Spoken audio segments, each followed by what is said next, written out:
Ini lemak-lemak ini, ya kelihatan tuh kan cekung kan bekasnya kan. Lemak-lemak ini itu bukan di dalam pembuluh darah. Dia di luar pembuluh darah, menekan dari luar. Nah, mampet juga dia. Maka dengan infus yang pengobatan Gatot Subroto, dengan yang di jantung ditembak begitu, terkadang nggak bisa. Seperti selang, ya, ada yang mampet, ada lumut pasir dalam selang, bisa kita tembak di dalam dia kan. Kalau selang kita injak, bisa nggak ditembak? Dari luar nggak bisa.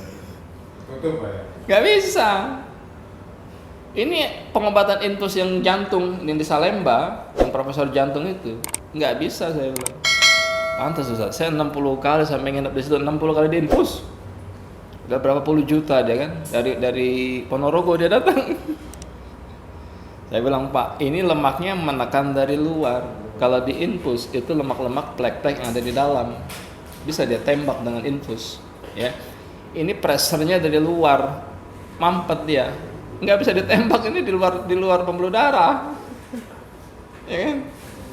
Ini kelebihan total punggung, ya.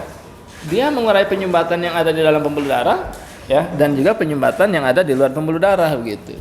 Ya. Nah, ini contohnya gambarnya. Ya, kalau Bapak lihat itu kan ada penyumbatan tuh, ya. 1, ya kan? 2, 3, 4. Ada berapa? Ada 5 sebenarnya. Kalau kita lihat dengan teliti itu 5 penyumbatan. Bisa nggak Pak Lurah nemuin 1 lagi? Kalau bisa nemu 1 lagi jadi Pak Camat.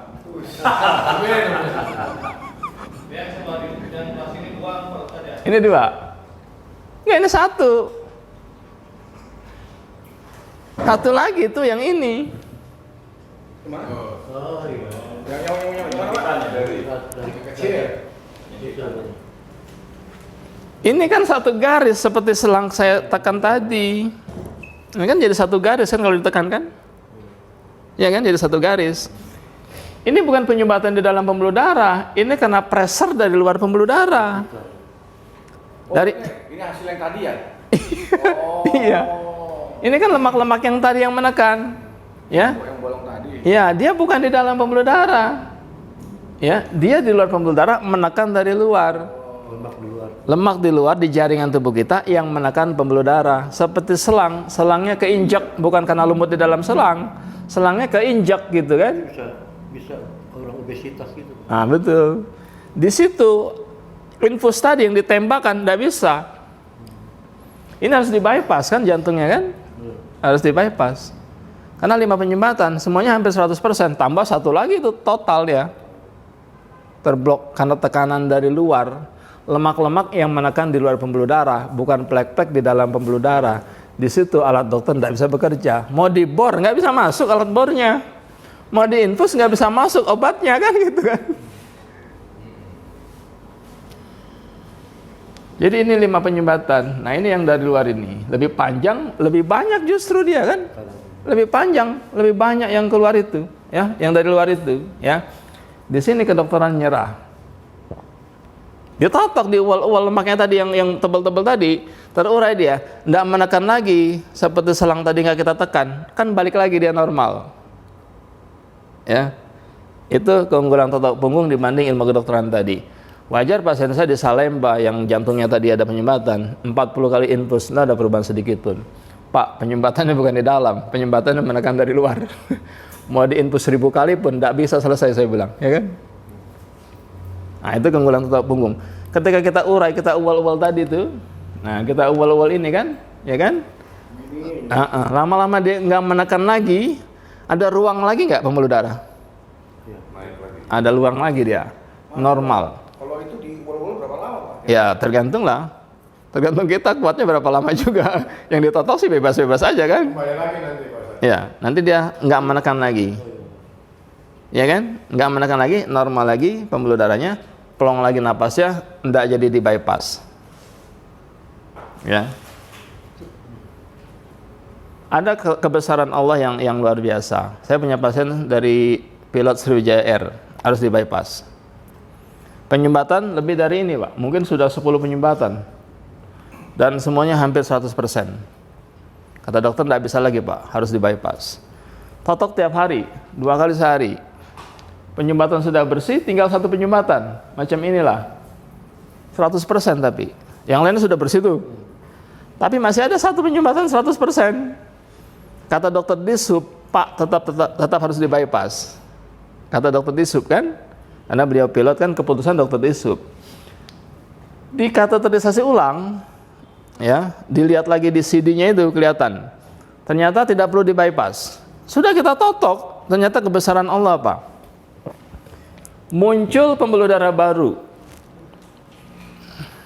Nah, ini kan sudah masih tersumbat kan? Muncul dari sini, Pak, ke sini. Dari sini ke sini. Dia yang bypass sendiri. Iya. Dokter harapan kita terkejut.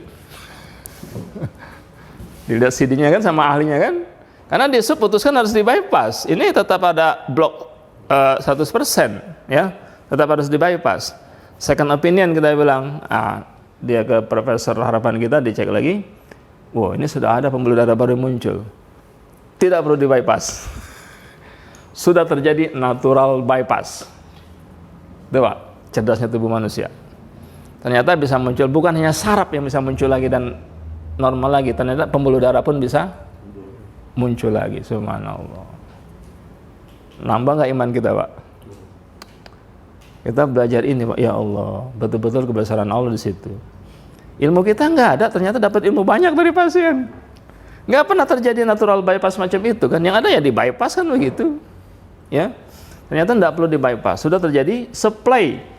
Ada supply pembuluh darah dari tempat lain menyeplai ke saluran yang tersumbat tadi. Jadi walaupun itu tersumbat sudah ada supply, tidak perlu di bypass. Selesai, ya. Itu terjadi pada pasien kita. Air tuh turun, dia mampet, nyari jalan sendiri, bikin saluran sendiri. Bikin sendiri. Natural. Ya. Berarti cerdasan tubuh kita sama dokter harapan kita, dokter Disub. Ya kan? Dia bisa natural bypass begitu, ya. Jelas ya. Jadi itu terjadi pada pasien kita. Kalau macam ini penyumbatannya 3 kali totok bersih, cuma 60%, 80% kan? 3 kali totok bersih dia. Udah jadi pasang ring. Itu saya pernah dengar juga kasus di otak tuh ada begitu juga. Ya. Jembatan di sini dia bikin baru lagi. Bisa jadi. Ada kasus di YouTube itu, Ya. dokter yang cerita.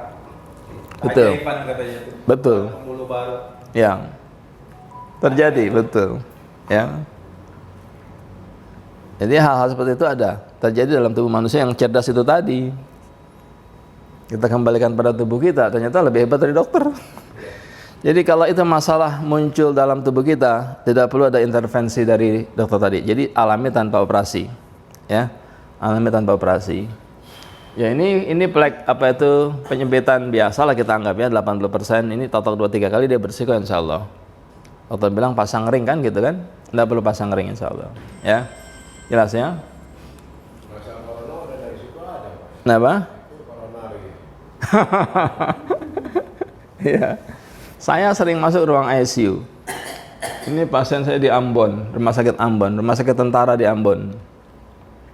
Mau dibawa ke Jakarta, detak jantung nggak stabil, ya. Akhirnya kita masuk ke ruang ICU, totok, detak jantung stabil. Besok bawa pulang ke Jakarta, ada Seninnya. Berangkat saya jam 12 malam, karena pesawat timur kan malam rata-rata kan. Sampai di Ambon setengah 6 pagi. Transit di Makassar. Nah begitu pagi nego dengan dokter tuh untuk lakukan tindakan di ruang ICU kan kita nego dengan banyak orang dokter itu. Nunggu dulu Ustaz, nunggu apa lagi saya bilang, dokter jantung. Nunggu lagi, dokter apa lagi, dokter saraf kan gitu kan. Saya bilang kelamaan, saya bilang buat surat pernyataan di atas meterai, ibu tanda tangan, saya totok, saya tanda tangan di atas meterai, selesai. Kelamaan kita kan dari Jakarta, masa nunggu sampai besok kan gitu, ya. Sudah saya tanda tangan di atas meterai, saya totok. Cek dokter besok pagi, detak jantung stabil, langsung beli tiket pesawat, besok sekeluarga charter pesawat pulang ke Jakarta. Ya. Jadi kita menyatakan bahwa apa tadi? Ya dengan izin Allah totok punggung lebih efektif dibanding obat-obat, alat-alat yang ada di ruang ICU. Ya, lebih efektif gitu. Ya orang gegar otak jatuh, totok, keluar darah mulut dan hidungnya. Normal kok, sadar, nggak usah dibedah kepalanya kan gitu kan, ya. Kena bentur kepala dia tabrakan gitu, ya, koma di ruang ICU. Totok sama ibunya dari Bandung, ibunya dia totok sama itu anaknya. Ada dokter dia berhenti, nggak ada dokter totok lagi. 4 kali totok Ustaz, sadar anak saya, keluar gumpalan darah dari mulut dan hidungnya. Gegar otak dia koma karena tabrakan kendaraan bermotor kan. Sadar, nggak jadi dioperasi bedah, ya. Totok punggung, nggak masuk logika kita. Pendarahan di otak kok totok punggung, ya kan? Itu masuk besok emergency insyaallah, hari kedua pelatihan kita ya, gitu, ya. Diabetes mellitus nggak usah minum obat tiap hari, totok aja normal insya gulanya. Dr. Ahmad Ibrahim, beliau atau orang yang diabetes tipe 1, genetik kata dokter, berobatnya ke Jepang Pak. Beli alat 120 juta, alat itu ditanam dalam tubuhnya. Gulanya naik, alat itu suntik insulin otomatis. 3 bulan ganti baru, pergi ke Jepang, ganti alat baru. Ya, ketika gulanya naik berapa itu, ada itu grafiknya di alat itu. Masuk insulin, jeder, tembak, turun dia, ada grafiknya itu. Ya, jadi gulanya naik, insulin otomatis, tembak, ya, gulanya turun, berapa turunnya ketahuan, ya. Ditotok sama Dr. Ahmad Ibrahim, alatnya berbunyi. Apa beliau bilang? Dokter stop, alat berbunyi, gula saya turun. Ya, dicabut alatnya, jangan sampai hipo kan gitu kan? Dicabut alatnya. Pandemi pertama bulan Maret enggak totok lagi dia kan? Januari Februari dia totok, gulanya stabil. April pergi ke Jepang ganti alat. Ya. Berobat ke dokter Jepang. Dokter Jepangnya ternyata diabetes tipe 1 juga. Ya. Jadi orang diabetes tipe 1 berobatnya ke dokter, dokternya diabetes juga. Ya. Saya bilang, "Bapak berobat apa reuni?" Ya berobat lah. Dia ke Jepang, ganti alat itu, diambil chipnya, dia diperiksa dokter gulanya kan, itu gulanya stabil. Ya. Jadi nggak perlu suntik insulin, nggak perlu minum obat gula, ya, cukup dengan totok punggung, darah lancar, insya Allah gula kita stabil. Ya. Maka kita sangat berani menghentikan orang yang diabetes untuk tidak konsumsi obat kimia. Buang aja Pak. Bapak minum obat kan cuma turun sebentar, nggak minum kan naik lagi, kan cuma reaksi di darah doang. Kualitas kesehatan Bapak nggak meningkat kok, ya kan? Kan kualitas kesehatannya malah turun kan, akhirnya malah gagal ginjal kan? Ya, buang saja obatnya Pak. Nanti gulanya naik Ustaz, dia totok. Ya, ketika gulanya turun, nah kualitas dia kan meningkat. Yang sudah layu badannya kan orang diabetes rata-rata layu dia kan, kayak orang tua begitu. Itu bisa fresh seger lagi. Ya. Kesimpulannya apa? Ya.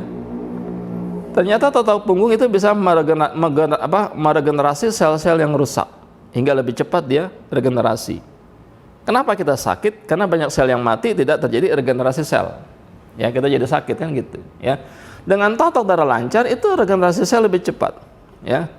Makanya tidak perlu stem cell, kesimpulannya itu. Ya. Tidak perlu stem cell, itu kesimpulannya, ya. Jelas ya. Ini titiknya sekitar lambung pankreasnya, ya. Lambung pankreasnya kita totok. Masuk aja biar gabung. Salam. Silakan.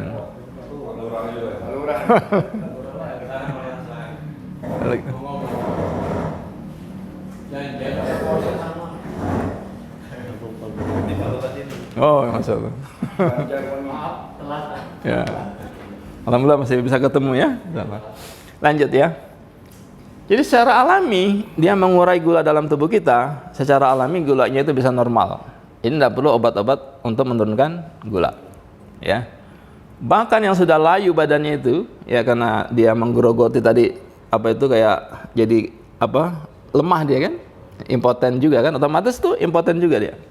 Ya. Kemampuan vitalitasnya, seksualitasnya otomatis menurun. Ya, itu bisa normal kembali insyaallah, ya. Bisa normal kembali. Totok terus ya secara alami ya. Pelan-pelan dia akan normal kembali. Tadi ya, alami tanpa operasi. Berikutnya. Ya, darah tinggi, hipertensi. Bisa nggak disembuhkan? Bisa. Menurut dokter nggak bisa minum obat seumur hidup, kan gitu. Ya. Ada 2 penyebab hipertensi. Yang pertama, ya, kalau ini saya masukkan batu, masukkan pasir dan sebagainya, debit air ini naik. Ya. Itu berarti plek dalam pembuluh darah, ya, seperti tadi lah, yang plek-plek tadi itu, ya. Lemak-lemak tadi itu, ya. Nah, lemak-lemak tadi, ya. Nah, kayak gini, ya. Ini kan sama, kita masukkan batu, masukin pasir, tanah, dia kan naik kan, ya. Banyak plek kayak gini, hipertensi nggak dia? Ketekan ya kan, naik dia. Itu yang pertama. Yang kedua ini, tekanan dari luar. Saya tekan dari luar, naik nggak dia? Ya. Jadi 2 penyebab hipertensi. Yang pertama, plek dalam pembuluh darah, dia naik. Yang kedua, pressure dari luar pembuluh darah, ya, dia naik juga. Nah, kayak ini tadi kan, lemak-lemak yang menekan dari luar tadi, ya, jelas ya. Nah, kita kembalikan ini, lemak tadi itu, ini yang menekan tadi, ya. Nah, dengan obat-obat hipertensi di dalam saja dia bekerja. Terkadang sudah minum obat hipertensi nggak turun-turun dia kan? Kenapa nggak turun-turun? Yang menekan ada di luar. Obatnya bekerja di dalam, nggak bisa. Pernah nggak orang minum obat hipertensi tensinya nggak turun-turun? Pernah nggak begitu? Ya, karena pressure-nya dari luar, bukan karena plek di dalam pembuluh darah. Ya, jadi 2 penyebab itu. Dengan totok punggung diurai di lemak tadi itu nggak menekan lagi kan? Seperti ini kita lepaskan tekanannya, turun nggak dia? Turun, selesai. Ya. Jadi beratus-ratus tahun dokter konvensional tidak bisa selesaikan masalah hipertensi, ya. Dengan uol-uol saja nggak menekan lagi lemak tadi, selesai masalah hipertensi. Masuk akal nggak? Ya. Jadi lebih hebat mana, Pak? Fakultas kedokteran sama fakultas uol-uol? Ya. Sederhana teori kita, ya. Teori kita sederhana tapi sangat masuk akal, sangat logis, sangat mudah dan sangat efektif. Ya, masalah hipertensi selesai. Yang dokter bilang Ustadz nggak pernah selesai dengan ilmu kedokteran itu masalah hipertensi, dengan totok punggung selesai. Ya, lanjut ya. Ini tadi diabetes ya, ini hipertensi, ini paru-paru. Ini corona di sini Pak. Corona tuh di sini, paru-paru. Sampai yang sudah saturasi di bawah 50, kebayang nggak Pak, saturasi di bawah 50? Nggak bisa napas. Ditotok itu dihangatkan berapa jam? 4 jam Pak. Yang notok suaminya. Dari jam 12 Ustadz sampai jam 4 pagi saya totok istri saya. Ya, muntah tuh, keluar slemnya. Satu apa kalau kita mau muntah kan dialasin itu keset ya. Enggak, ini dialasin kayak sarung. Muntahnya tuh betul-betul slemnya luar biasa banyak. Ya, totok lagi biasanya tuh. Itu keluar slemnya ada seperti dia bilang bola sebesar bola yang dia pegang kenyal, lari dia pegang. Itu keluar dari paru-parunya. Bayangkan itu menghambat saluran pernapasan. Gimana nggak mati orang? Waktu istri saya 61 Pak, saturasi pas masuk. Nah, sekarang udah 939. Iya. Masih bisa dengan totok punggung. Fokusnya ini Pak Lurah nih. Itu ya. Paru-paru. Ya, kanan kiri. Kanan kiri dua-duanya. Oh, belikat. Ya. Paru-paru ini paru-paru bagian atas juga, paru-paru juga, tapi bagian atas, ya. Yang itu gimana? Ya ini karena banyak lemaknya. Ini gulanya tinggi. Kalau Jadi dia kepong. ya ditekan. Di darah nggak ngalir itu. Ya. Kalau orang badan kayak gini, kayak kayu badannya itu gulanya pasti tinggi. Ustaz, Ya. sedikit sisa. Tinggal ditotok nanti Sama ini sama apa? kepala. Ya. Untuk Ustaz kalau punggungnya keras tadi kenapa? Gulanya tinggi kalau kayak gini. Kayak gini gulanya sudah tinggi. Kayak kulit kayu kan? Gulanya tinggi itu. Kita tekan di mana-mana, ini di mana-mana kayak gini. Kalau itu kan baru satu doang ditekan. Yang bagian lain pun kayak gitu. Nggak balik juga. Ya. Ini titik paru-paru. Kita alergi. Titik paru-paru. kulit sering gatal-gatal tuh anak kita.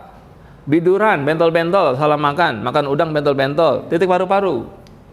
Bukan ke dokter kulit, ke dokter paru. Paru.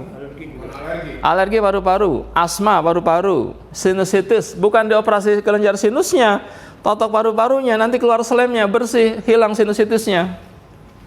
Kalau dioperasi kelenjar sinusitis ya sampai 1000 kali pun tidak sembuh insya Allah. Kenapa? Sumber masalahnya di paru-paru, efeknya ke kelenjar sinus kan gitu. Itu efeknya, bukan sumber masalahnya. Saya operasi udah sinusitis. Ya, 15 tahun ketemu lagi. ya di sini aja. Dekat ya? Ya, ini bawah belikat ini. Ya, gampangnya sekitar paru-paru lah. Ini kan paru-paru juga lebar kan di sini kan? Ya, udah di situ. Tapi fokusnya bagian bawah. Kenapa? Karena slem itu mengendapnya di bawah. Lendir dia kan berkumpulnya di bawah. Cairan kan? Berat Ya. ya. Nah, di situ diurah, dihangatkan. Nanti dia keluar tuh alami. Nah, tadi yang ditotok keluar slem lendir kan? Nah, kayak gitu. Paru-paru kita bersih begitu, ya. Jadi masalah alergi, sinusitis, gatal-gatal, eksim, kurap, masalah paru-paru. Jerawatan itu masalah paru-paru. Paru-paru terhambat, oksigennya terhambat, maka dia tidak bisa menyimpan oksigen maksimal kan gitu kan? Otomatis suplai oksigen ke kulit pun nggak maksimal. Jadi suplai ke kulit nggak maksimal. Rata-rata sensitif, ada virus bakteri dia gatal-gatal. Herpes kayak gitu kan? Atau yang di pesantren biasa tuh yang banyak gudikan gitu tuh. Nah, itu paru-parunya bermasalah. Kalau dia paru-parunya bagus, suplai oksigen ke kulit bagus, dia nggak reaktif, nggak sensitif. Masih kuat terhadap virus bakteri gitu maksudnya. Masih kuat dia kan? Nggak rentan. Ya. Ya kena virus dia biasa-biasa aja. Yang lain kan pada kegatalan kan gitu kan, ya. Kenapa? Karena suplai oksigen ke kulitnya bagus. Nah, perhatikan anak kita, kan mungkin banyak bekas koreng tuh luka di kakinya kan, itu paru-paru masalahnya, bukan kulit. Atau eksim, kurap gitu kan, ya. Itu masalah di paru-paru. Ya, saya punya pasien tuh dari luar Jakarta datang, ya. Kita totok, itu eksimnya kering. Eksim. Ya, padahal salapnya 600.000. Kalau pakai salep, kering kan? Salepnya habis, muncul lagi. Ya, jelas ya? Masalahnya di paru-paru. Corona masalahnya di sini. Kita kemarin puncaknya corona, hampir tiap hari saya bilang tadi notok yang corona. Ya, kipas aja di belakang kita, kipas di belakang, hembuskan ke depan kan? Kan kalau dia bersin ke sana kan, kita aman di belakangnya kan? Udah totok aja, nggak usah terlalu kita ketakutan. Yang bikin kita cemas takut karena berita-berita di TV. Ya, di lapangan kita, kenapa? Kalau dia sesak agak berat bisa 2 jam, yang agak berat tadi bisa 4 jam malah kan? 2 jam bukan 2 minggu maksudnya. Ya, kedapatan udah 3 minggu kan? Ya bukan apa-apa, dari saya merasa Pak Ustadznya rada muda ya kan, mungkin bisa totok supaya rada kenceng gitu. Tapi dari saya mau nanya itu Pak Ustadz, gimana caranya? Kenceng mana? Atas apa bawah? Maksudnya ada yang habis yang habis bikin jerawat kan dari paru-paru itu kan, mungkin dari lipat gitu. Ya, lanjut ya. Ini teorinya sebentar kita selesaikan dulu ya. Lambung. Bapak perhatikan, ketika lemak menekan di lambung, ya, ya. Toto aja tuh nyari lambung kita begitu kan, toto nyarinya insya Allah reda. Asam lambung gitu? Ya, asam lambung naik kan, reda. Paru-paru dikit ya Ustaz? Ya, di bawah paru-paru. Perhatikan, lemak menekan di sini, bergeser nggak tulangnya ke kiri? Ya. Lemak menekan, kan tulang ketekan tuh. Tulang akan bergeser. Ya. Nanti nyambung dengan masalah apa? Dengan masalah tulang seperti apa? Saraf pejepit ya kan? Ya. Jadi saraf pejepit itu bukan masalah tulang. Apa masalah saraf pejepit? Lemak yang menekan tulang, tulang bergeser menjepit saraf, kan begitu kan? Iya kan? Jadi sumber masalahnya bukan tulang, sumber masalahnya lemak yang menekan tulang. Oleh dokter dioperasi apa? Dioperasi tulangnya, ya kan? Selesai nggak masalah? Selesai, lumpuh dia kan? Selesai. Kenapa? Salah analisa. Ya, kita totok lemaknya terurai, tidak menekan tulang lagi, balik nggak tulang ke posisinya? Balik. Ya, maka pasien kita yang sudah bantalannya pecah, sudah nyambung, sudah nyatu lumbarnya, ya, kita kan bisa gerak, ini ada bantalan kan? Dia pecah bantalannya, sudah nyambung tulangnya itu, lumbar 345 sudah nyatu, ngesot dia jalan, ya. Ditotok samping kanan kirinya, pelan-pelan tulangnya itu akan bergerak sendiri, itu ada ruang lagi, muncul bantalannya lagi, normal bisa jalan lagi. Menurut dokter mana bisa, bantalan sudah pecah, ya ganti bantalan sintetis, operasi kan gitu. Ya. Ternyata tubuh kita lebih cerdas dari dokter lagi tuh, terbukti. Kebesaran Allah kan, tubuh kita lebih cerdas dibanding dokter yang paling cerdas. Ya. Tadi lemak yang menekan itu yang kita urai, biar tulangnya balik lagi ke posisinya kan begitu. Nggak ketekan lagi ya, dia otomatis ada ruang lagi kan gitu. Ya. Jadi solusi alami tanpa operasi. Ini nanti kita bahas dengan apa? Saraf penjepit nanti. Ya, nyambung dia kan. Kita lanjut ya. Kita percepat. Hernia, Anda perlu dioperasi. Kita banyak atau hernia, naik sendiri kok dia. Bukan didorong juga dari bawah. Kalau tukang urut main hajar aja dia kan, turun berok kan. Turun bro itu. Iya, kan didorong. Iya, ditotok itu, ususnya naik lagi tuh, kan turun ususnya kan? Ya kan? Nggak ada penyumbatan, otot kan kencang lagi, ya normal lagi dia naik lagi secara alami, bukan dihajar Angry Bird-nya, burungnya kan? Tukang urut kan main dorong aja dia kan? Iya betul. Nggak perlu, ya. Maksud itu Pak Ustadz ya, saluran prostat di sini. Nah, prostat, kita banyak prostat kok. Sayangnya SBY nggak kenal saya. Kalau dia kenal saya, apa nggak bakalan dia ke Amerika? Perempuan SBY. Wah, iya Pak Amerika. Di Amerika sama Pak, bakalan di laser dia. Kan kepenabalan kelenjar prostat kan di laser tuh, dioperasi. Sama kok. Ya, yakin saya tuh di laser. Lanjut ya. Nih, pasien kita dioperasi saraf penjepit.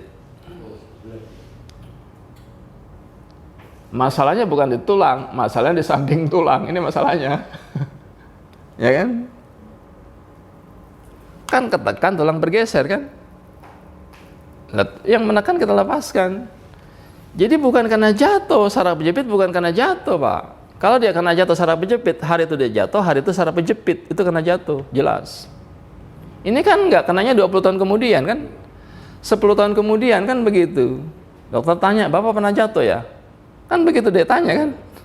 Ingat-ingat Pak, mungkin 20 tahun lalu kan gitu.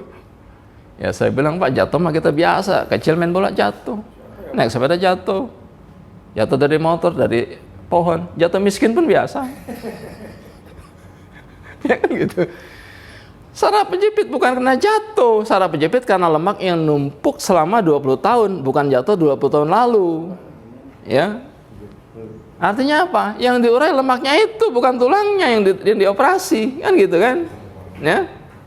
Kan teori kita sederhana begitu, ya. 100% dengan izin Allah kita berhasil mengatasi itu. Ya. Jadi bukan masalah tulang, masalahnya apa? Lemak yang menekan tulang. Saraf, menjepit saraf, bergeser ya kan, lemaknya kita urai kan tulangnya balik lagi. Sarafnya otomatis nggak kejepit lagi kan, nggak ketekan lagi, selesai. Iya Ustaz, kalau di tulang ekor tuh sakit Ustaz. Nah, ada tekanan itu lemak menekan tulang ekor, bisa. Saraf penjepit juga. Saraf penjepit, Di mana itu di tetap bisa insya Allah. Kebanyakan dulu kan. Iya benar. Tinggal sama keras tuh Pak. Ya, itu di sini dia. Bisa insya Allah. Jelas ya. Ini kesalahan fatal dunia kedokteran. Apa dia analisa? Dia bilang itu masalah tulang. Padahal masalah lemak yang menekan tulang. Bisa dipahami ya? Terbukti 100% kita berhasil mengatasi itu. Pengaruh lemak itu dari apa? Makanan. Terkadang bukan lemak, terkadang pengawet. Akumulasi pengawet yang kita konsumsi. Mie instan, gitu kan?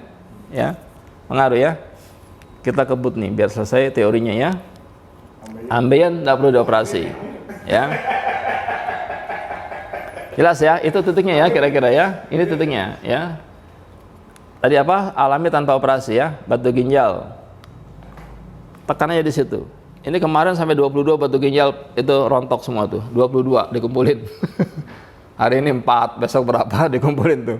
Di-share. Kencing keluar ya. Kencing. Di-share di grup 22 keluar. Ya. Kanan kiri itu Ustaz. Ya, kanan kiri. Kalau kiri ya kiri, kanan ya kanan. Kan tergantung di mana kenanya kan? Ya. Tekan. Ya. Ada yang 1 kali keluar, ada yang 2 kali ada. Ini agak besar. Ya. Itu keluar ke sana. Ya, itu bukannya sakit lagi. Ini kelemahan totok punggung, Pak. Ketika batu ginjal besar dia keluar alami, jungkir balik nggak pasien kita? Itu kelemahannya di situ. Gila, segitu gedenya. Itu kelemahan kita, ya. Jadi yang notok pun sudah stres, sudah 1 jam dia totok, pasien sudah guling-guling, sudah nangis-nangis, batu ginjalnya besar. Dia sambil WA, titik kemana lagi Ustaz? Udah panik dia, tekan dengan 2 jempol, saya bilang, getarkan lagi, dorong lagi ke bawah, gitu kan? Tekan lagi dengan 2 jempol, getarkan lagi, dorong lagi ke bawah, hampir 3 jam dia totok itu. Batu ginjal besar, lahir normal tanpa sesar. Bekasnya gimana tapi situ? Kacain. Jangan tanya lah itu, Pak. Yang ditotoknya stres nangis-nangis, yang notok juga mungkin nangis-nangis juga dia kan. Gimana dia gak stres ya, Pak? Ya. Kalau nggak keluar gimana itu? Nah, itu kelemahan kita. Sesar. Sesar. Ya, ini kanker batang otak. Buta, Pak, buta dia. Nggak konsen, diajak ngobrol nggak nyambung kan gitu. Tanya kemana, jawabnya kemana, ya. Saya totok setiap hari, Pak. Setiap hari saya totok. Dengan izin Allah bisa melihat normal kembali. Ya. Titik totoknya di mana Ustaz? Titik totoknya nih. Kelihatan nggak punggungnya nggak normal? Ah, inilah di sini fokusnya. Tuh, Pak. Ya. Darah tidak lancar ke batang otak. Oksigen tidak terpenuhi suplainya ke batang otak, disitulah muncul massa, itu rumusnya. Muncul apa? Massa, benjolan. Ketika darah tidak lancar di wilayah itu, maka di situ potensi muncul tumor, muncul kanker, muncul massa, muncul benjolan, kan gitu kan? Kenapa? Wilayah itu kurang suplai oksigen. Kenapa? Karena darah tidak lancar, kan begitu kan? Ketika darahnya lancar, tek, Pak. Lama-lama massa ini mengecil.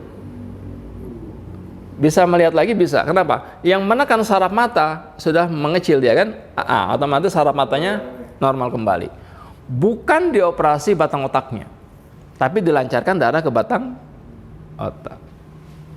Termasuk yang kelenjar tadi kan di sini kan, jangan dioperasi, dilancarkan darah, insya Allah bisa mengecil. Jelas ya? Kanker payudara juga begitu, nggak usah dioperasi kanker payudara, ya. Kalau payudara kanan ya sekitar berikat sebelah kanan, payudara kiri ya sekitar berikat sebelah kiri. Di mana dia ada kan begitu kan? Nggak bisa kita pastikan. Kita cari, kita deteksi di mana sumber masalahnya begitu, ya. Leukemia yang terakhir, totok punggung, ya. Totok punggung, Pak, mengatasi masalah penyakit terkini yang dokter belum menemukan penyebabnya dan belum menemukan obatnya. Leukemia, autoimun, thalassemia, anemia aplastik, autism. Itu dokter belum menemukan penyebabnya, apalagi obatnya kan. Titiknya di mana? Di punggung titiknya. Ya. Saya ambil gambar yang lebih jelas ya. Di sini belum ada. Saya berikan. Normal Pak pasien kita. Itu si Hasna, dulu kalau dia capek keluar darah dari mulut dan hidungnya. Pendarahan dari mulut dan hidung, ya. Kalau dia capek. Sekarang dia lari-larian naik tangga, alhamdulillah sudah normal, ya. Tidak lagi pendarahan, alhamdulillah. Leukemia biasanya harapan hidupnya pendek gitu. Ya. Kalau leukemia bukannya genetik, Pak. Nah, tadi kan genetik ada penyumbatan sejak lahir. Tetap di punggung. Kan tetap di punggung kan? Jadi nggak bisa nyalain Allah itu. Iya. Tetap penyumbatan ada sejak lahir. Setiap penyakit ada obatnya. Iya. Tadi yang terakhir apa tadi? Totok punggung menuntaskan masalah penyakit yang dunia kedokteran belum menemukan penyebabnya apalagi obatnya. Kita punya pasien leukemia, autoimun, ya thalassemia, ya dengan izin Allah bisa normal. Terakhir anemia aplastik, sama tuh, tiap 2 minggu transfusi, HB turun, trombosit turun, ya. Dengan totok langsung melonjak trombositnya. Biasa walaupun dia transfusi trombosit 55.000. Dengan totok punggung, ya transfusi habis itu trombosit langsung 99.000. Jadi langsung melesat, ya normal. Sudah pakai sudah terima darah, nggak transfusi. Ya, lama-lama dia semakin berkurang. Sekarang sudah berkurang. Biasa 2 minggu sekali, sekarang sudah sebulan sekali kan gitu. Makin lama kan nggak transfusi lagi kan? Normal insya Allah. Bertahap dia kan begitu. Ya, secara alami tubuh kita melakukan perbaikan, gitu ya. Kita praktek sekarang. Itu yang terakhir ya, menuntaskan masalah yang dokter belum menemukan penyebabnya, apalagi obatnya, gitu. Puncak yang habis ini nih. Ya, kita matikan saja. Sudah selesai kita? Ayo, siapa yang mukanya paling Ya, buat lingkaran saja di situ. Kita di bawah. lingkaran? Kita di bawah. Buka baju aja. Ya, buka baju.